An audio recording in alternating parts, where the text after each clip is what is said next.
Beam of Grace Ministries, we preach none other things than those which the prophets and Moses said should come. That Christ should suffer and be the first to rise from the dead, and that remission of sin should be preached in his name unto all nations. You are welcome and we are glad you are here. Join us for today's Christocentric sermon. Matthew chapter 14, starting from verse 6 to 14.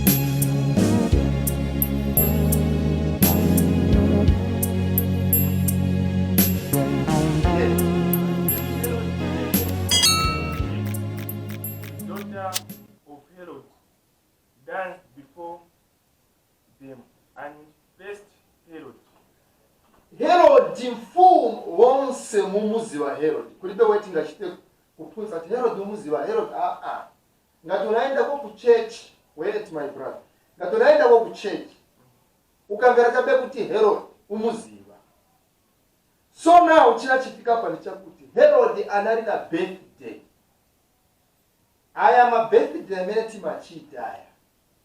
Naye Herod anabadwa ngati muntu wina aliyense anabadwira. Herod anali na batate wake na bamai wake. But Herod enze mfumu. Romba birthday yake inafika. Siku lo mwana badwa linafika. Romba taona nifuna kutumvese bwino maningi. Birthday after yafika chinachitika ni chani. Verse 6. But when Herod's birthday was kept, the daughter of Herod danced before them and faced Herod. Mwana wa msikana mu nyumba ya Herod anavina. Kuvina kwa kuti Herod pomwe anankara so pampando so anamvera monga angambururuke. Akuti mfumu inamva bwino inakondwera. Kamba kama vinidwe ya mwana kwa Herod. Uyu mwana anavina. Maechi vinidwe cha mwana uyu. Bible ikamba chape kuti anavina mushe. Ndiponso Herod anamvera mushe mavinidwe aya. Verse yake ya 7. Whereupon he placed with an offer. Ataona kuti mwana uyu avina maningi. Herod anakara compelled na kukamba kuti uyu mwana nifuna nimpase mpatso. To give her whatsoever she would ask. So now mpatso yakaenda momwe inabwerera. Herod sana uziwe sana muuze mwana kuti mpatso yomwe nifuna okupasa ni yaso. Herod sana muuze mwana kuti mpatso yomwe nifuna okupasa ni yaso. Koma anakamba kuti uyu mwana aziwa kuvina. Eyo avina pa birthday yake. Nifuna kumpasa mpaso. Romba mpaso mabweregwe yakaenda yomwe inabwerera impaso.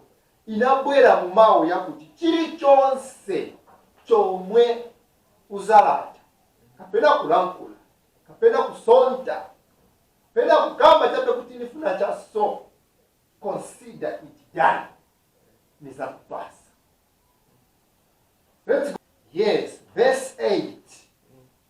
And she, being before instructed over her mother, said, Give me here John Baptist's head in a charger. So now look at this. Mwana uyu kaya anagwiri wana vintu vabwanje. After mdara Herod akamba kuti chiri chonse chomwe uzafuna uniuze nizakupana. Mwana ndipo mwatamanga rubiro Roma. Kukafunsa landani amayi bake. Bamami mfumu yakamba kuti navinamushe maningi. Bati kamba kuti chiri chonse chomwe nifuna nikakamba mfumu izanipasa. And then bamayi bake vanangena mu business ya uyu musikana na mfumu. kamba kuti kawauze ati ufuna mutu wa John the Baptist pambale chaja mbale. Wauze kuti kupinda pomwe na vina uku sisi mwakamba kuti kili chonse chomwe nizakamba mzanipasa nifuna mutu wa John the Baptist pambale. Embegezi tilina utenga omwe tifuna kupunzira siku ya lero inu omwe mukumva utenga wa siku ya lero. Vamai vake msikana vauza msikana sinsi mfumu yakamba kuti izakupasa mpaso ina iliyonse yomwe ufuna. Enda ukayuze mfumu kuti nifuna mutu wa John the Baptist pambale. And then mwana anatamani mfumu ndaza so nchachili chonse chomwe ufuna nizachita bwanji nizakupasa. Herode sana endekezere kuti uyu mwana adimanda life ya muntu wina kuti isile. Herode anaona monga mwana azakamba chabe kuti since naziwa kuvina nifuna munijuire portion ya land yanga ine munipase na wanchito wazamba kusebenza mulandi yomwe nifuna ninkale wamkulu paine. Okapenda mfumu sisi mwalankula mawu otere nifuna kuchokera lero nizinkala pafupi ndi mfumu. Okapenda mfumu nifuna mulijuire uku ku province ndile ndizankala president wa uko munipase na mabodyguard. Mfumu inayembekezera vintu vosi yanasiyana. Sina zime kuti mwana uyu safuna even token ya ndalama kansi afuna moyo wa muntu wina. Mwana afuna mutu wa John pambale. Ndiye chomwe chipanga chapa mutu cha utenga wa siku ya lero. Mutu wa John pambale orokapena mutu wa John mumbale. Mutu wa John uchita chani mumbale. Okay? Mutu wa John pambale kapena mutu wa John mumbale. Continue. 9. And the king was sorry, neither for the author's sake, and them which sat with him at meat. He commanded it to be changed, to be given her. 10. And he sent and beheaded John in the prison. Verse yake ya 9 ikuti and the king was sorry. Kuona chabe kuti mwana chomwe afuna ichi chanivutisa. Iwe mwana iwe shua ungabwere kufuna chabe mutu wa John pa vintu vonse. Then and the king was sorry, nevertheless for the oath's sake, because anakamba kuti chili chonse chomwe uzafuna izakupasa. Analibe option. But what did he do? And for oath's sake, and them which sat with him at me, he commanded it to be given. Anakamba chabe kulibe wabeleni ngachitire uyu mwana bomwe afuna nivovutisa koma sinsi nakamba and kumaking sure kutinisa twanyera mulo ya mawo mwenda rankura lekani timpase jana. And he sent and he beheaded John in the prison. Since John is in prison muri Herod, kuti angene mu prison muri Herod ni chifukwa cha kukwatirira na vakazi ava. Ngati mukumbuka bwino story. And then chifukwa cha kuti John anafuna kukontrola Herod, wayi mkazi wa mfana wako, mkazi wa bururu wako, wayi ungaende na mkazi wa mwine. And then chifukwa cha ichi Herod anashita order kugwire ni mfana uyu angene mundende. And then vanamugwira mfana vanamungenesa mundende. But what happened? Uyu mwana chifukwa cha kuti anavina mushe.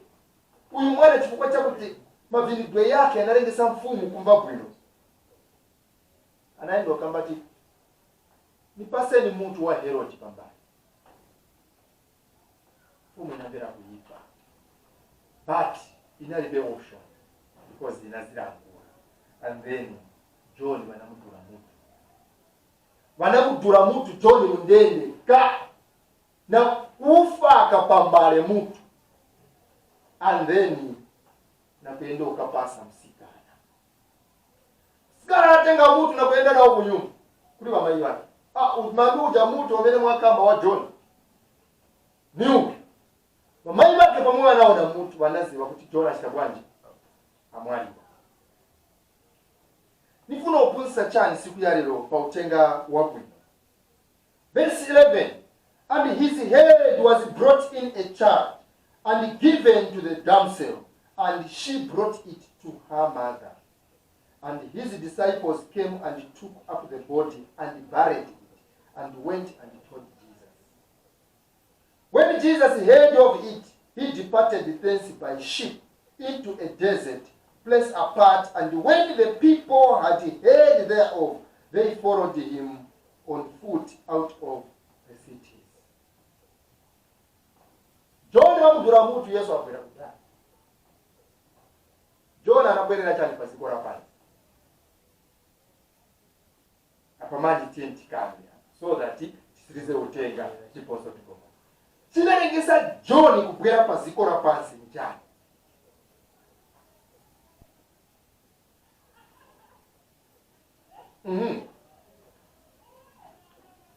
Oro kapena nifunse so. Chinalengesa John kuperetwa ni chani.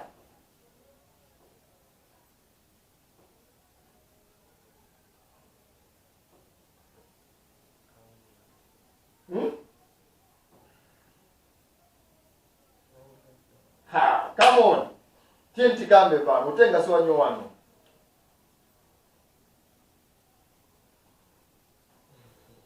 Chinalengesa John ni mpetwa. Kuti wakudule mutu ni chani.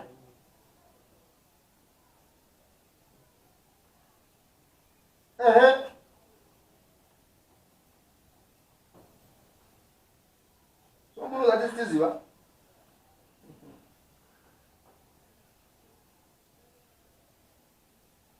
Here's a great John chapter 1 verse 6.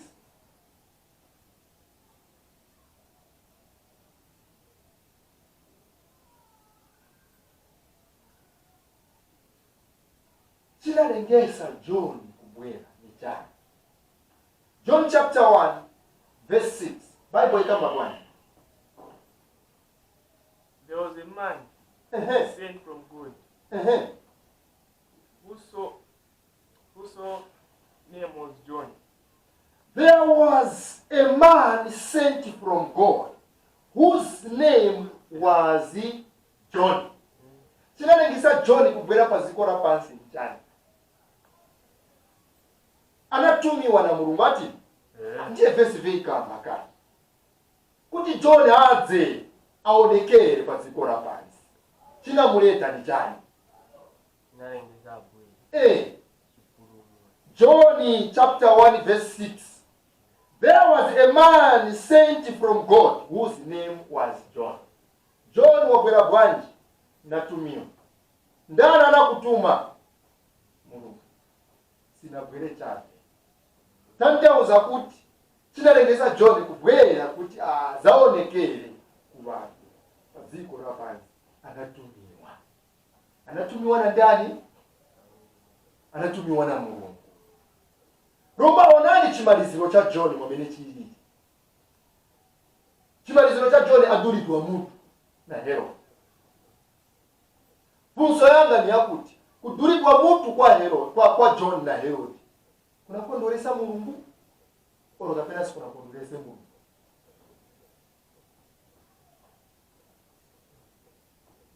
Anala kwa pali babiri abanimu musikana Herod olo kapena abayi bake musikana. Ha? It is coming. I'm going to voice it as in the system so that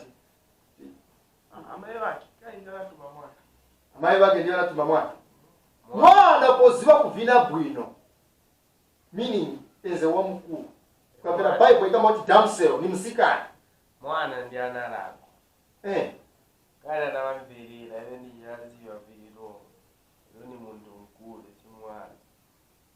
So mwana analako because anambelera bamayi bake pewa na muuza oti kalete mtu wa John pambale. Brother Martin akuti bamayi bake mwana ndiye banalako banauza mwana kuti balete mtu wa John pambale. Pamene aziwa kuti ibi bintu bivoyi.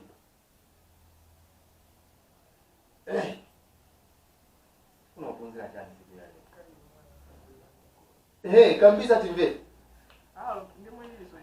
Mwana sakabira makoro. Umwana sakabira makoro. Maiweze mwana wa bwanyi. Mwana wa 2 years olo bwanyi. Tamse ni musikana. Musikana yolo wa 15 years. Never nalako. Doina ngoniye.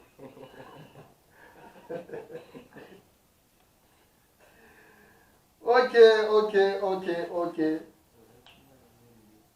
Question ina ngonia kuti kodi imfa ya munyamata anatumiwa na Mulungu te kulingana na John. Kiti iverenge futi. Tifuza John anatoka kuti. Tifuza John unatoka kuti. Then verse yake ya 6 ya John chapter 1 kama kuti. There was a man sent from God whose name was John. The same came for a witness to bear witness of the light, that all men through him might believe. Are we getting that? He was not that light, but was sent to bear witness of that light. So, John Chana Bwerera Chana, to be witness. Kuti aunikire bantu chomwe azachita bwanji, chomwe azaona. Ichomwe azaona bantu bakakurupirira muri icho kutatauza kuti bantu sibazafa bazapeza moyo wosa. Iyi light yomwe ikandwa kuti John ezofunika kuiona, identify it, then kubazibisa abantu ndiye light iyi. Nindani?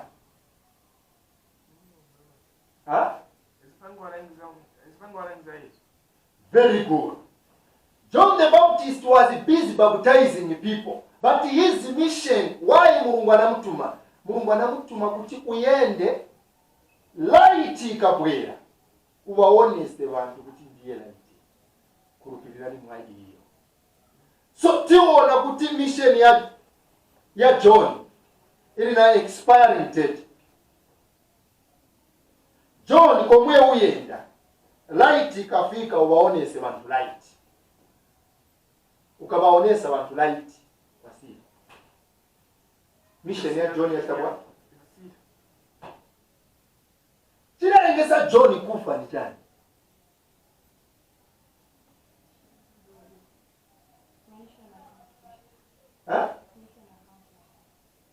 Exactly. Mulungu ananigezeka. Chirengeza John kufa analibe vyakine bochita. John komwe uyenda light ikabwera ubaonese bantu kuti ndiye light. Wasikiliza kitu. Tunaenda bwana pali ya mission yanga ni A good question. Kubwera chape kuzankara so muntu ali mukati mwa iwe. The one we call spirit man in you is feeding on this gospel. Pamene alikudya mkate wa bwino, lero tupi yako ikapumula.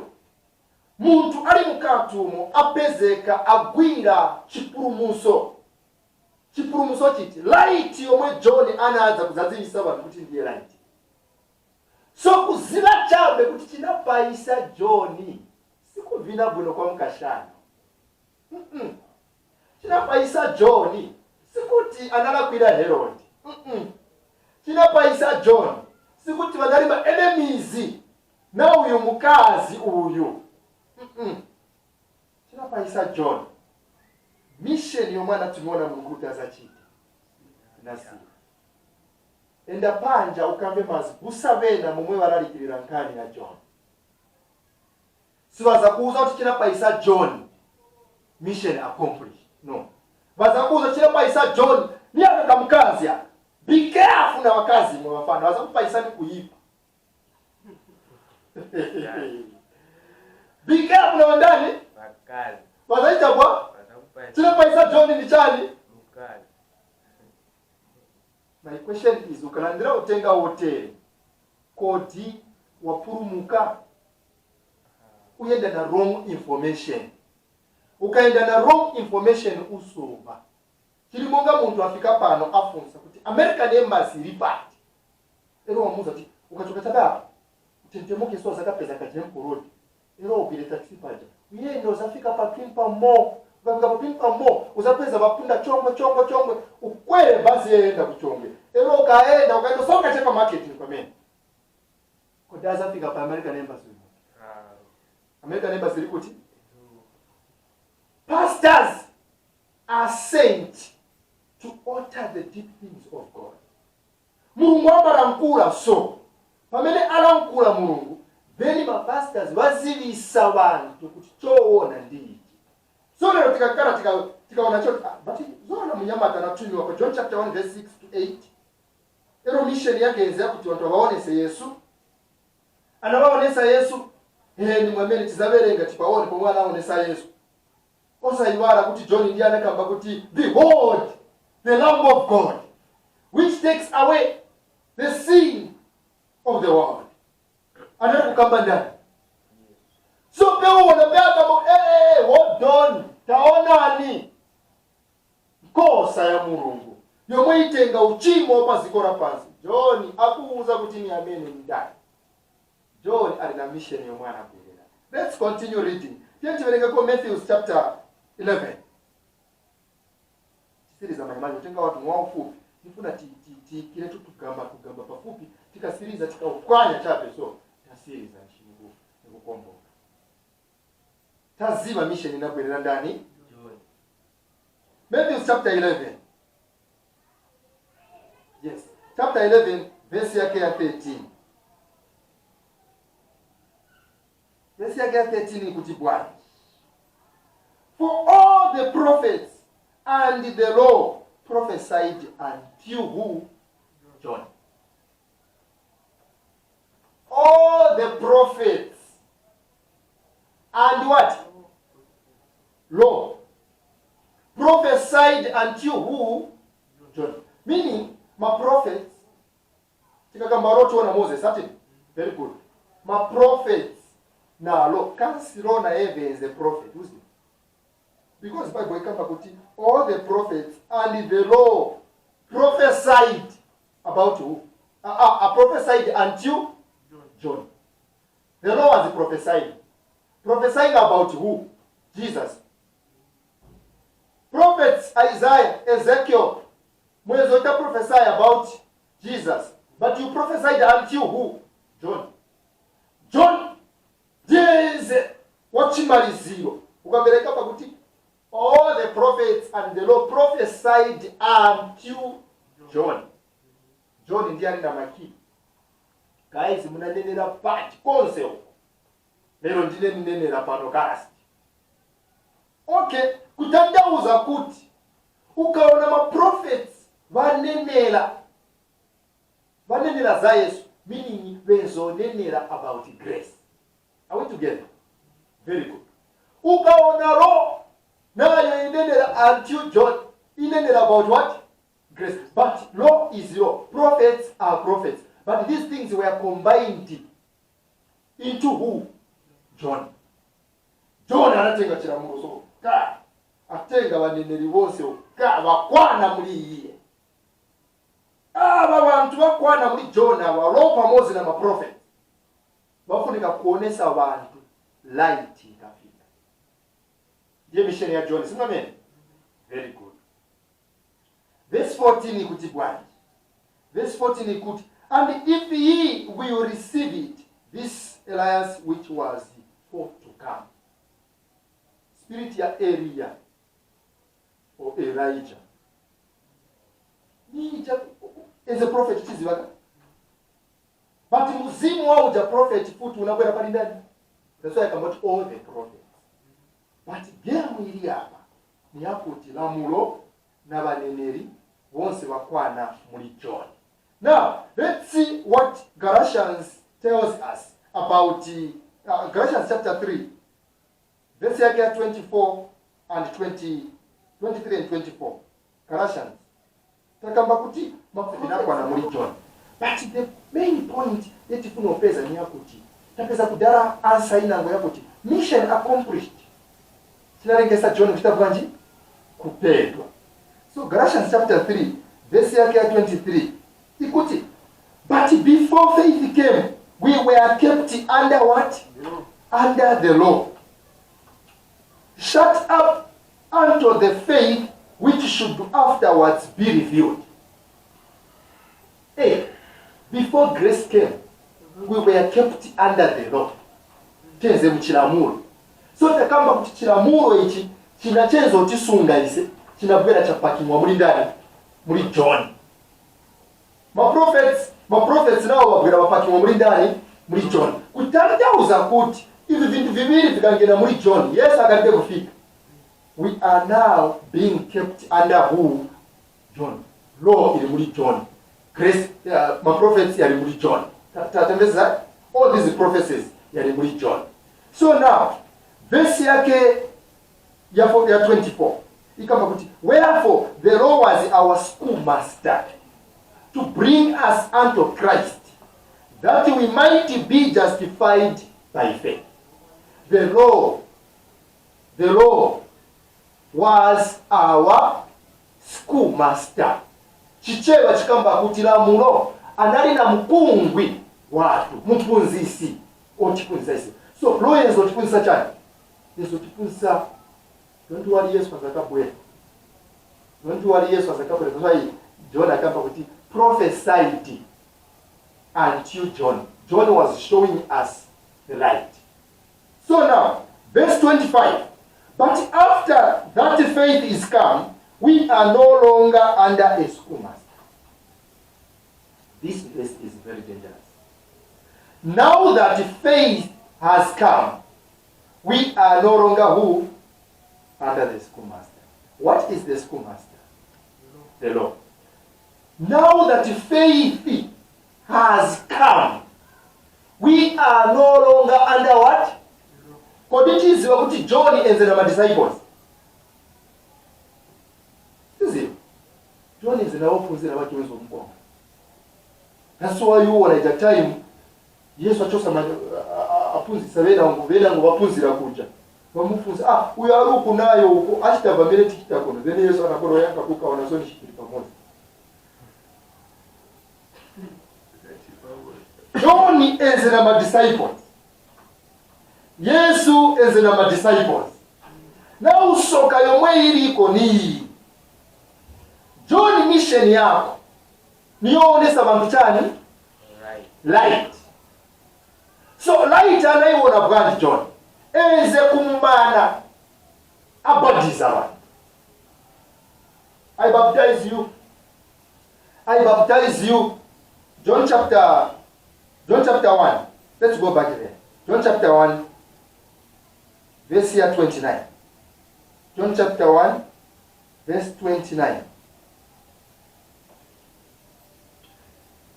29 verse ikamba kuti the next day John see Jesus coming unto him and he said, behold the Lamb of God which taketh away the sin of the world.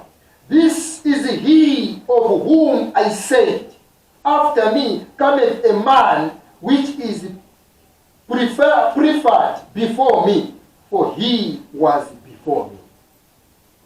Then that was what Jesus was there, even before the creation of anything.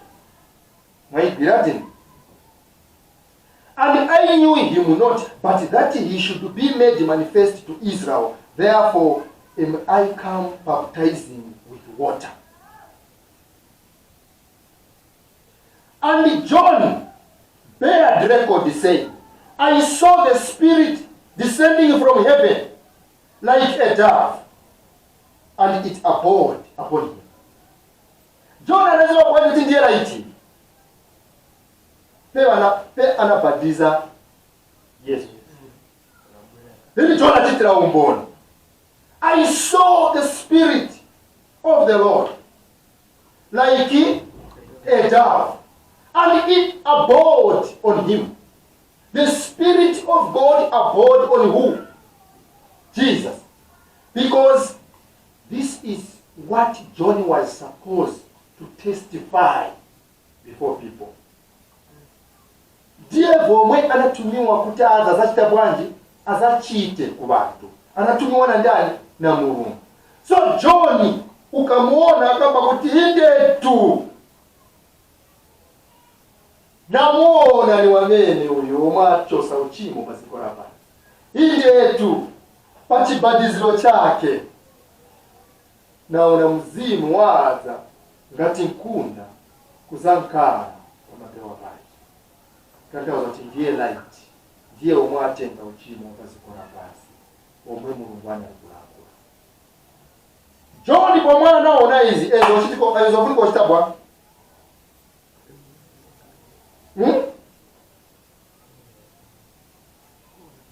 Verse 33.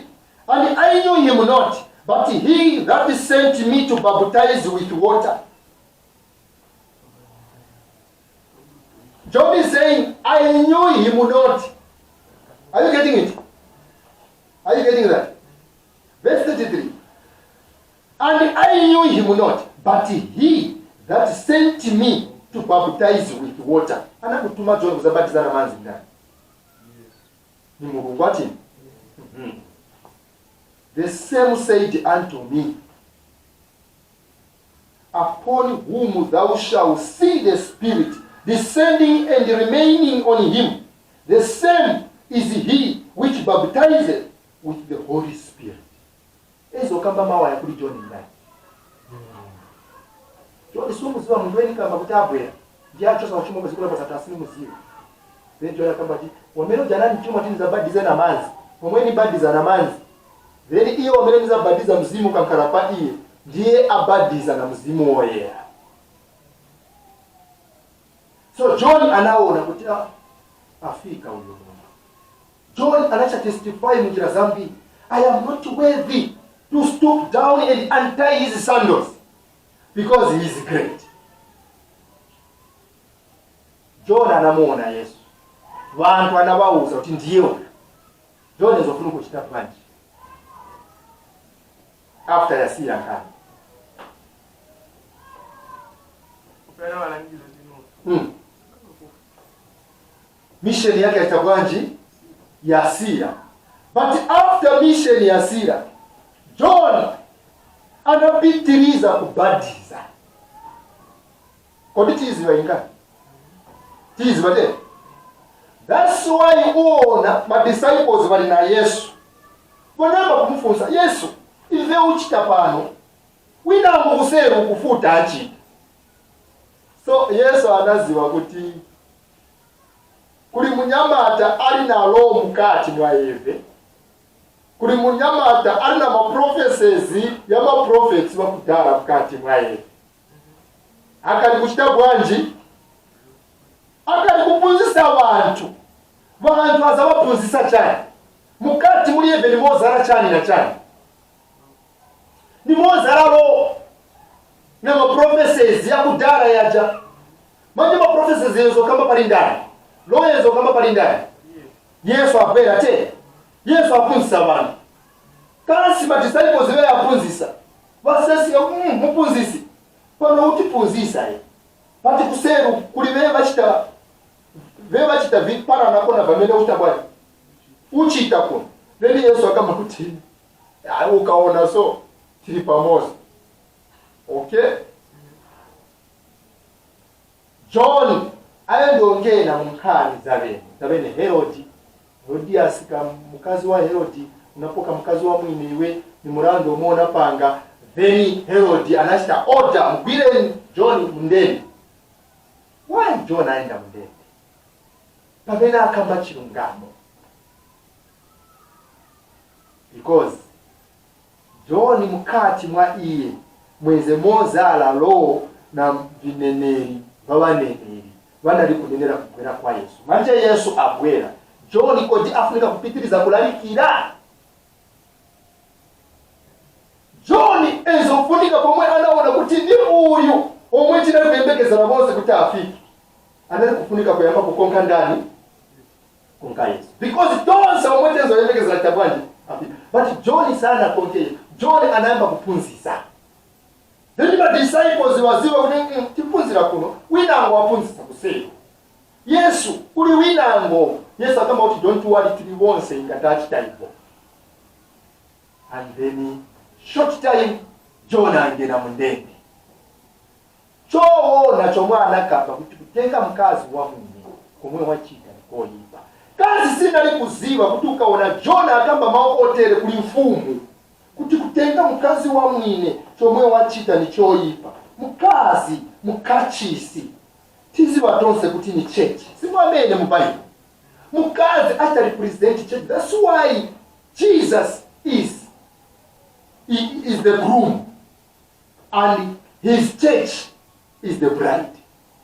This is Ephesians chapter 5 verse 28 kufika pa 31. Then the Peter is ukamba kuti this is a great mystery. When you see me talking about husband and wife, I'm talking about Christ and his church. So now John aoninga Herod insist miyoteka wakazi wake nyoyipa. Herod chinamubaba. Mfunga kambeso. Kodi Herod pomwe chinamubaba anampaya mnyamani. Awa anaenda musunda kuti mundeni. Robert aona mukazi iye omwe ate represent church afunika mwamuna omwe afuna uyu mukazi chiyambi lamulo inachita amplify uchimo kutandauza kuti church inakala default eze mwamuna wa church pa chiyambi ni law ndiye doctrine yezo olamulira uyu mukazi koma lamulo sina chitekena kali konse because sina kwanise kuyeresa abantu uyu mwamuna otere nuoyipa. Then Herod why wamfaka mundende because agwira nkani ya mkazi. Kazi Herod kusunga John mundende huko. Mkazi uyu afuna mwamuna wokwana omuyeresa. John sanga nkale mwamuna wake uyu muntu. Why? Nuozala na lamulo. Kwa bwera mwamuna wabwino, mwamuna wa mutanda. Yesu Kristu mwamuna wakachisi. But sima nkale mwamuna babiri. Pa same time nyumba yote si maiba. That's why mwana akakura akamera ndevu asakire ko yenda because mu nyumba muzankara bastate wangati babi ali ya Paulo mira ali ya Paulo au yo wayunga pele 22 hours pa nyumba pa ayo mtara nayo ukamba chana so bali problem itakuwa 22 hours nini mtara hapo sensinga danger aza kamisana na mzimai wachimbera chimwana cha komene chikambi churu mira pali ndo komandile tate watu oyimwana pali babiri umoza afuko kuta kwanje achokepo aenda nasakire konka. John alalikira chilamuro aparomba. Mission yake ya sira yoonesa abantu light. Light yafika ilalikira chipurumuso grace kubani. John akaliwozana na roho. Mukaza atangwanika. Ni uti omweni zakonka pali babiri. Kasi pali babiri kulanda mpamvu kuchira wina. Jepe uona mwana avina. Mwana waiso nakabita bedadini kule ni marori popu na vina manini. Anaenda kufuza wadani. Kasi ni chifundiro cha Mungu. Iwe kafunse mamayi wako wazakuuza che chifunika pali bonse. Noti na ndaramu. Mamayi wake ndio kama kutawe. Sininga kuuze vambiri ukali mwana mtonto. Mamayi niza kuuza kama uze wa mfumo kupase mtu wa John. mwana anagwira chibuku muti mutu wa ndani? Mutu wa John. Wa John ni wambiri. Nikamba mutu wa John the Baptist. Iganda kubadiza kumanzi kuja. Mwana aenda. Wayi mkaza afuna mutu wa John. Kachisi irakaraka kuyeresewa. Kachisi yaremesewa na chiramulo. Chomwe si chipurumusa. Chomwe chikwalisa kupeleka watu kufumu wa kumwamba. Kamba kaichi kachisi imasensinga na kuziwa kuti uyu tenga siwamene. That's why siku ya lero iwe ukaenda kutiteti kupeleka ku Baptist Church ukangara upuzere kwa amuru. Uli nkale mubenje so. Mutima wako uzunzika. Why? Because uyamba kuonesha kuti I am ready to this yamena. Apa ononga. Suza chomesa zoa kapenda kusiriza service. Usanyamuka chape kuti ari kanini ndeke nyumba. Ngara kunyumba kwa wamba kuchira kubera utenga wote. Ndiye kuzunza kachisi iyi mkazi uyu. Palasti we inabwera ya pezeka. Wauze wakupase mutu wa John. John apitiriza kudalikira utenga wa Minnesuri wa meni. Mission yake inaita bwanji inasida. Laiti anatuonesa kuti ni uyu omwatenga uchimo hapa zikora pale. Asiriza. Tikabereka maremba mission ya sira. Kulibe vyakine kusogora. But John anapitiriza. Fire for fire. Why? Ukusaji kuli prophet omwana ali kunenera va grace. Simwame. Fire in Jesus name. Kasa aliko Yesu mkati mchechi muna. Kuti eti maraikira Yesu. Parasti so service ifuno sira. Bonse mosa kurupirika kucha 10 imwe. Mulungu asa mumupera. Asokore. Tauna munga munali kulalikira fire for fire. Pa grace. Futi parasti same person. Akamba vacha 10. Futi same person akamba vacha child education. Same person akamba futi boshanga city. Same person akamba bakuti kurupirani muri Yesu ndiye grace chisomo kinachifika. Uona kuti utenga umochoka pa muntu umozi. Wasia uli combine so law ili mkati mwa iye, grace ili mkati mwa iye. Ni John. Sako kora muntu wote. Why? Apasa wa poison. You can't combine the two. So John akufa kambaka kuti chimaliziro chake chasida. So romba. Yesu atakinga over. Yesu anatekinga over chiramuro na ma prophecies yose yanakuchitika. This time around ni Yesu. That's why New Testament church tiralikira grace. Why? Inabwira ndiponso tinamba. Question yanga momwe mukumpa utenga wa siku yale ni yakuti. Tinalengesa John kufa njani. Mission yake na Exactly. Mission ya John inasira. John kwa mwana wala mission ya sira. Enzo futi kwa chakwa. Ezo fangu pemba. Vango gambatia. Mission yanga sira mpumuri. Mara pemba mungapo. So uwachita bwanji advice aba mazibusa bomwe balalikira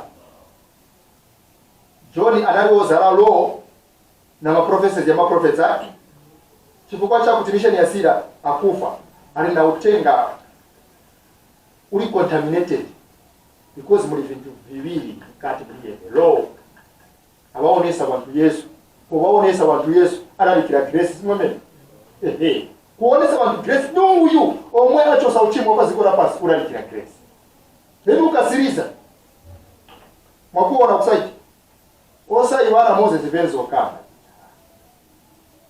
aya mazibusa bali panja rumwe balalikira grace ndio batenga chakuma ndio bachita child education ndio bachita soesi ukamba kopwanji pale inga kuti titenge kulingana na malemba mwene ya dalili na pamene vinachitika kuli John ofungo chitika kwa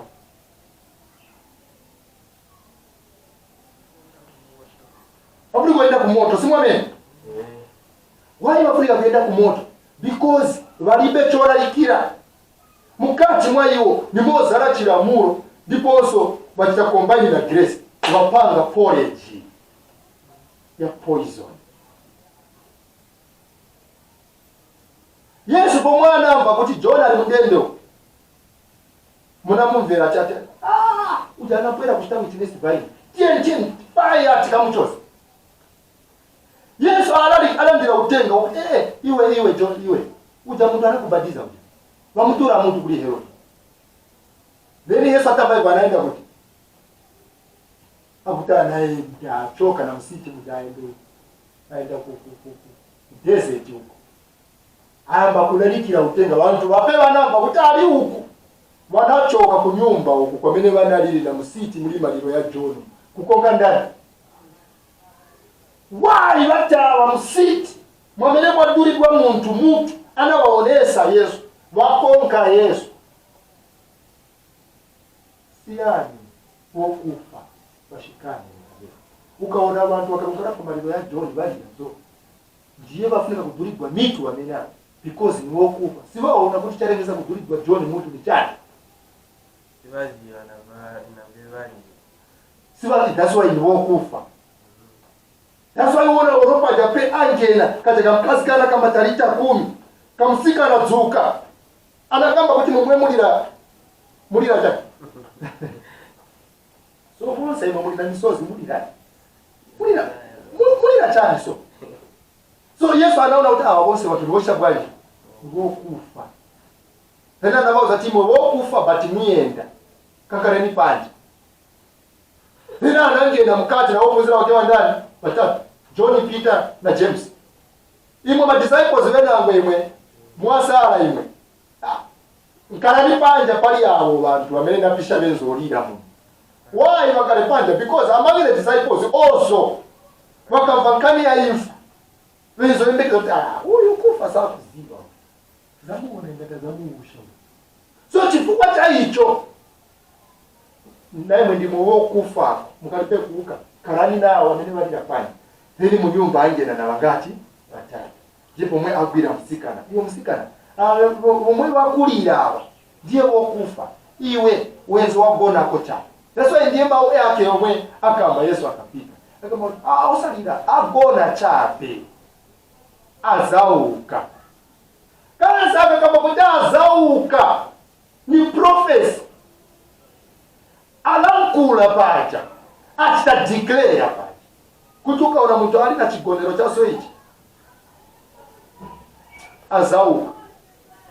Yesu ndiye moyo, Yesu ndiye njira, ndiponso Yesu ndiye choona akanakula mawo kazauka musika nashita bwanji au wanata kwa wose auka but kutiba mkurupirire zero swanga mkurupirire because ndiye amafuna kutiba mkurupirire rowe nango samkurupirire so soka kwa inu mukali kulalikira chani chiramuru musta combine na grace mwapanga porridge ya poison ku bantu bomwe bakokonkana ndi bantu bomwe bakumbana ndiye chinarengesa John kuti adulidwe mutu nichifukwa cha utanali ozana ndi chiramuro ndiponso ndi grace yafika John apitiriza chape kulalikira analibe vona likira anayamba kuti manufacture utenga wake mission itakwani yasiya kama kaichi ni kusiyani mu manja ya Mulungu mulingalire utenga wavu ino ndiponso Mulungu akukuliseni